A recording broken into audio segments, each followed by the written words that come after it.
Okay, excellent. So welcome everybody. I'm going to keep this to the point. Very tactical, practical experience based on helping a couple of government agencies here in the United States do better agile contracts.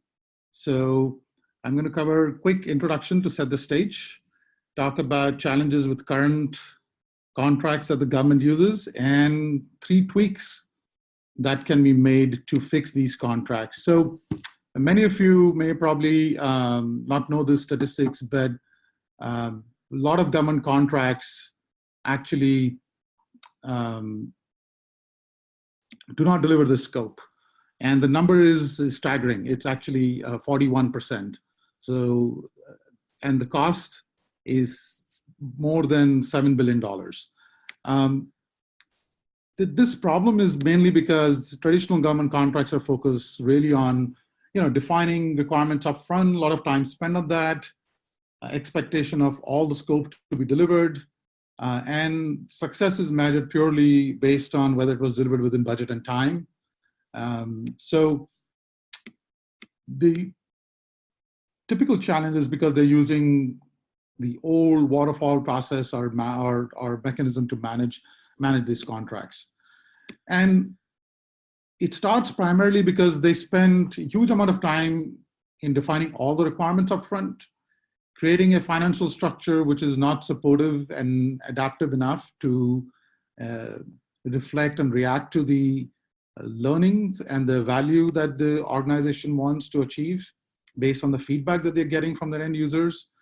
Very heavy top-down management, governance, which is very bureaucratic, heavy gated procedure, and definitely very document-centric. So the deliverables, majority of them are typically documents, and often you find no mention of the software as a deliverable in the contract. So with these challenges, the statement of work becomes the primary way in which the government operates. They are putting out these elaborate 10, 20, sometimes more than 100 pages of statement of works, very prescriptive, have very little room for being adaptive to the learnings and feedback. Financial structures, fixed price, fairly common, cost reimbursement or cost plus somewhat, and time and material are the typical contracts. The other one is this IDIQ, indefinite delivery, indefinite quantity. None of these account for what happens in terms of how do you adapt to actually deliver value and to focus on the higher purpose of predictable pace and a cadence of delivering value. So typical waterfall implementation model, very Microsoft project, schedule-driven, plan-driven. Here's an example of a enterprise performance lifecycle from the FDA. As you can see, a lot of gates. It's sequential, it's linear, no feedback, room for inspection and adaptation in terms of ensuring it's moving in the right path to deliver value.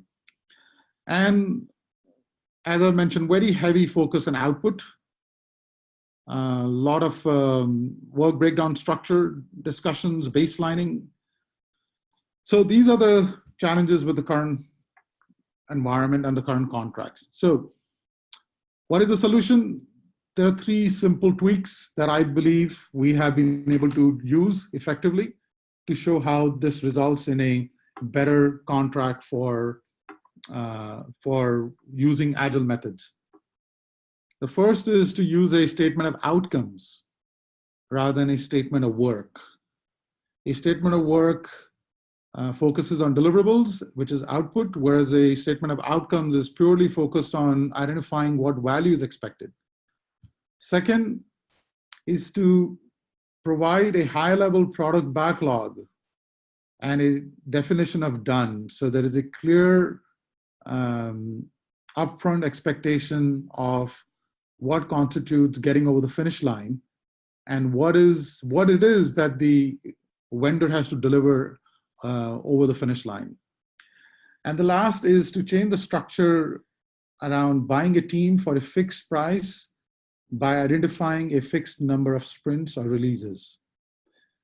These are the 3 tweaks. And there are 2 other tweaks that can provide a lot of value for government contracts. One relates to having an explicit owner, product owner identified who's empowered, sorely lacking in the government. And the last one is to use very lightweight governance. So over the next few slides, I'm going to talk about these 5 tweaks. So we basically get 2 extra bonus tweaks here, 2 contracts. The first one talks about statement of outcomes. This directly comes from a US government document called the TEC-FAR, Technical Federal Acquisition Regulation. That's what the acronym stands for. And it clearly states that a statement of outcomes only requires these following sections: purpose, scope, period and place of performance, a background about the nature of the work, and clearly define performance objectives along with any operating constraints. That is all that is needed in a statement of outcomes. And this is the excerpt from the official document. As it says, the TEC-FAR approach to requirements is to have a product vision with an explanation how the Agile process will be used to achieve this vision. Very simple, very straightforward, unfortunately not very well known, and also less understood. The benefits of a statement of outcome is purely the scope and vision aligns well with the product vision or a minimum viable product. The performance objectives can be reflected in a healthy product backlog that can be provided by the customer. And any operating constraints here map well to non-functional requirements or having a clearly articulated definition of done. The product backlog, this is where the customer needs to put in some effort to define what is the desired product roadmap, what that would look like in terms of high-level features and functionality. A backlog which is ranked by value. So there is some thought given in terms of the customer stakeholders identifying what would be of value to their end users. Also providing a definition of done that provides a clear list of what constitutes a shippable, potentially shippable product. So any constraints around non-functional requirements are defined before the project begins and is part of the request for the proposal. In terms of the cost, rather than going with the traditional models of fixed price or T&M, here one has to pivot the question, and instead of asking how much it will cost, they ask how much do we invest to achieve value, which means they have to think about, and the stakeholders need to identify how much time and cost needs to be invested to realize the value that they need for their end users. So this is where fixed time and a fixed budget is the best way, because that constraint is a healthy constraint which forces the stakeholders and the product owner representing the government agency or the customer to identify what is the value, rank it by order of highest value, and then achieve it in the constraint of a given number of sprints. So once you set your number of sprints, you identify the size of a scrum team, which you know is pretty well defined, 3 to 9. And then based on a budget, decide how many sprints you need to realize the value of your product backlog. This allows you to now know explicitly upfront the overall duration and the cost for the project. So the example cited here is pure, simple, straightforward math. There is no voodoo magic or other funny math going on here. The fourth tweak surrounds around creating a empowered product owner as part of the contract. A government employee representing the agency, which is the customer, is designated as a product owner, works with the Scrum teams and the stakeholders to determine that the value is being realized, prioritize the backlog, and decide the content of releases. Just the typical expectation one has from a product owner on a Scrum team. And the last tweak here is around governance.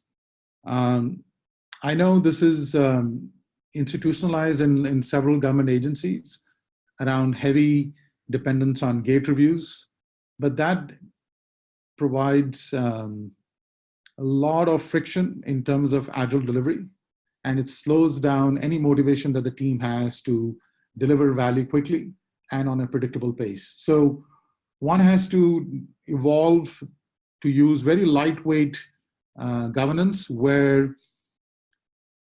only the appropriate amount of inspection is done for the amount of work that has been done by the team, rather than creating these baselines and setting expectations to produce documents like design documents for the entire project, architecture documents, security documents, all up front without developing a single line of code.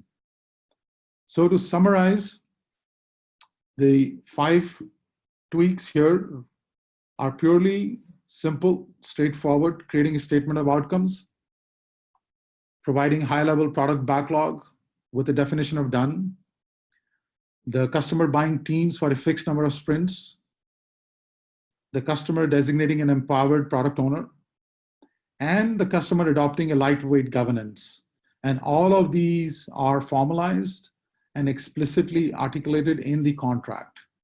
So this provides both the government and the vendors who are potentially bidding on any work to work off of the same rules of the game and deliver value as quickly as possible. Thank you.